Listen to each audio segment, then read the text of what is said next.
तारुण्याच्या पंखात आकाशाला गवसणी घालण्याचं बळ असतं. व्यवस्थेविरुद्ध बंड करणारी तरुणाईच असते. व्यवस्थेविरुद्ध केलेल्या संघर्षाची कहाणी सांगणारा वेरा फिल्म निर्मित ऊत भावनांचा उद्रेक हा मराठी चित्रपट 21 नोव्हेंबर 2025ला महाराष्ट्रात प्रदर्शित होत आहे.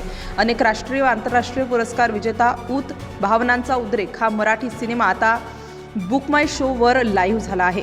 भावना, प्रेम, संघर्ष याच्याही पुढे जाऊन खूप वेगळ्या पद्धतीने मांडलेला वेरा फिल्म्स निर्मित ऊत भावनांचा उद्रेक हा सामाजिक मराठी चित्रपट राम मलिक यांनी दिग्दर्शित केला आहे. या चित्रपटाने राज्यस्तरीय, राष्ट्रीय, आंतरराष्ट्रीय फिल्म फेस्टिवलमध्येही बाजी मारली आहे. मराठी ऊत चित्रपटाला मलेशिया, श्रीलंका, रोमानिया इत्यादी अनेक इंटरनॅशनल फिल्म महोत्सवात बेस्ट एशिया फिल्म अवॉर्ड मिळाले आहे. तसेच 21 मे रोजी हा चित्रपट कान्स फेस्टिवलमध्ये दाखवण्यात आला. पदार्पणातच चित्रपटाचा निर्माता व नायक राज मिसाळ ह्याने अनेक पुरस्कार मिळवले आहेत. बापाच्या कष्टाची भरपाई पैशात नाही तर वर्दीत मोजायची याची जाण नायकाला असते.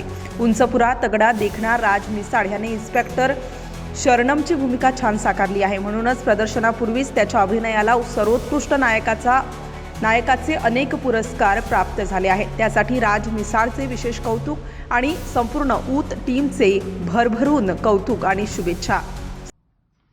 नमस्कार.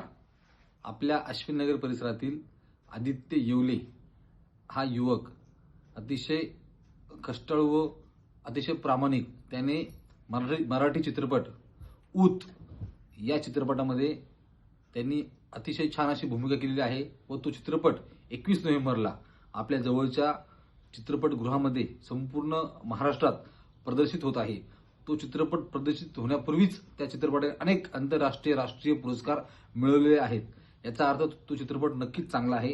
आपल्या सर्वांना आवाहन करतो की आपल्या कॉलनीतील अश्विननगरमधील आदित्यचा चित्रपट सर्वांनी बघावा. Star news bureau, Nashik.